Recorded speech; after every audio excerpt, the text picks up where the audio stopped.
जय श्री कृष्णा। स्वागत है आप सभी का भगवत गीता सीरीज की नई वीडियो में। अगर आपने पिछली वीडियोस नहीं देखी हैं तो नीचे दिए गए लिंक से उन्हें देख सकते हैं। श्री कृष्ण अर्जुन से कहते हैं, हे पार्थ, धन्य है वे योद्धा जिन्हें धर्म की रक्षा करने के ऐसे अवसर अनचाहे ही मिल जाते हैं जो उनके लिए स्वर्गलोक के द्वार खोल देते हैं। चलिए अब इस श्लोक को गहराई से समझते हैं। समाज की रक्षा के लिए संसार में योद्धा वर्ग हमेशा से आवश्यक रहा है। योद्धा का जीवन केवल साहस का नहीं बल्कि कर्तव्य और बलिदान का जीवन होता है। उससे यह अपेक्षा की जाती है कि वह न केवल बहादुर हो बल्कि जब समाज की रक्षा का प्रश्न आए तो अपने प्राणों का बलिदान देने के लिए भी तैयार रहे। वैदिक काल में ये बात स्पष्ट रूप से समझी जाती थी।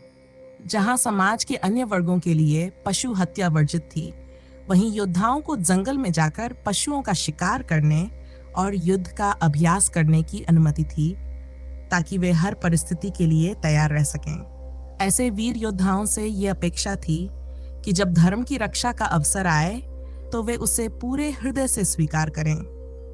उनके द्वारा किए गए कर्तव्य पालन को इस जीवन में भी और अगले जीवन में भी एक सद्गुणी कर्म माना जाता था। लेकिन श्री कृष्ण यह भी स्पष्ट करते हैं कि केवल अपने व्यावसायिक कर्तव्यों का ठीक से पालन कर लेना अपने आप में कोई आध्यात्मिक साधना नहीं है और ना ही इससे ईश्वर की प्राप्ति होती है।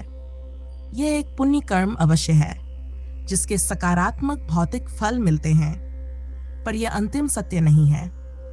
फिर भी श्री कृष्ण अपने उपदेशों को और सरल बनाते हुए कहते हैं कि यदि अर्जुन आध्यात्मिक शिक्षाओं में रुचि ना रखते हुए भी इसी शरीर में, इसी संसार में रहना चाहें, तब भी एक योद्धा के रूप में उनका सामाजिक कर्तव्य यही है कि वे धर्म की रक्षा करें। यहाँ भगवत गीता का एक गहरा संदेश सामने आता है। गीता निष्क्रियता का नहीं, कर्म का आवाहन है। जब लोग आध्यात्मिक बातों को सुनते हैं तो अक्सर पूछते हैं कि क्या इसका अर्थ यह है कि हमें अपना काम धंधा छोड़ देना चाहिए।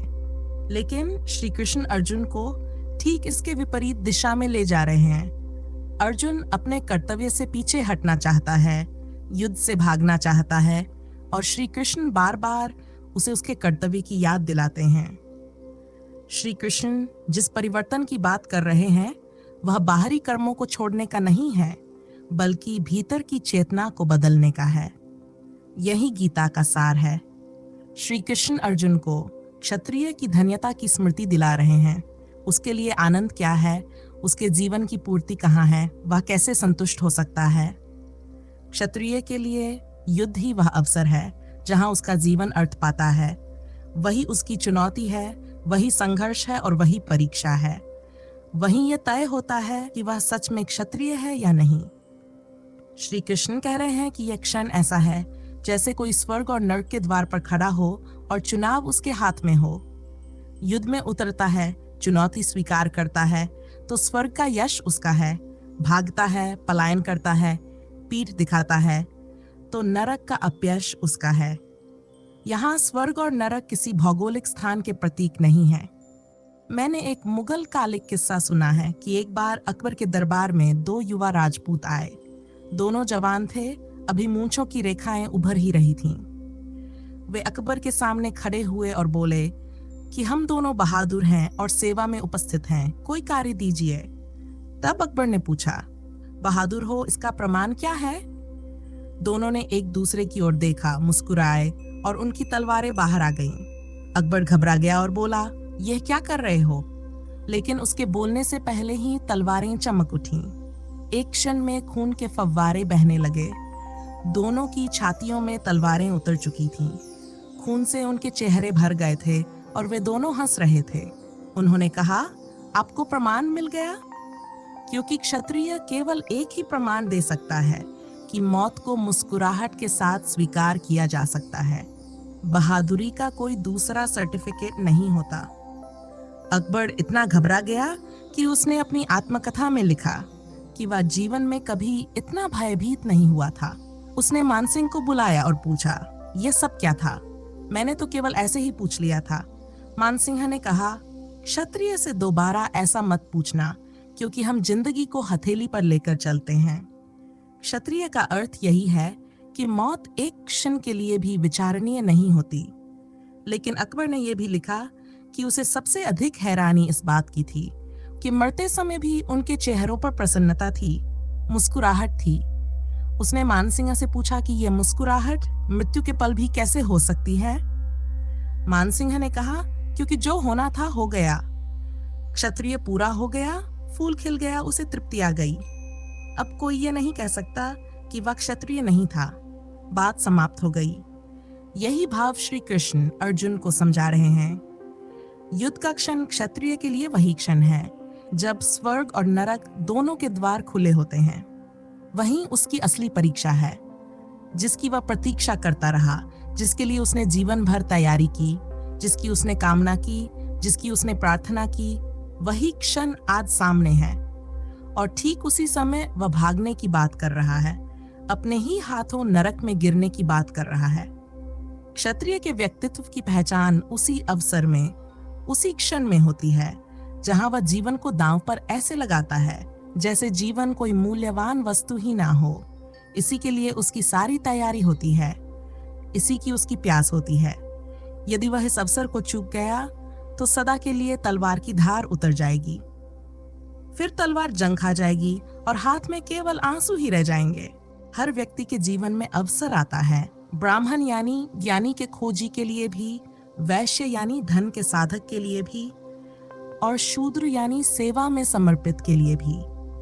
जो अवसर चूक जाता है वही पछताता है।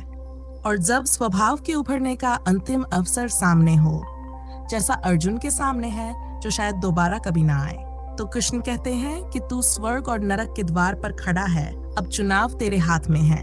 याद रख कि तू कौन है, याद कर कि तूने अब तक क्या चाहा है। स्मरण कर कि सुबह से शाम और शाम से सुबह तक तूने किसकी तैयारी की है। आज तलवार की चमक का क्षण आया है और तू युद्ध से हटने की इच्छा कर रहा है। हम सबके जीवन में एक ऐसा क्षण अवश्य आता है जब हमारा पूरा अस्तित्व दांव पर होता है।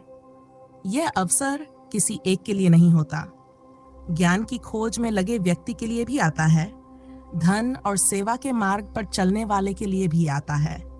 अवसर का स्वरूप अलग अलग हो सकता है, लेकिन उसका अर्थ एक ही होता है कि अब तुम्हें यह सिद्ध करना है कि तुम वास्तव में कौन हो।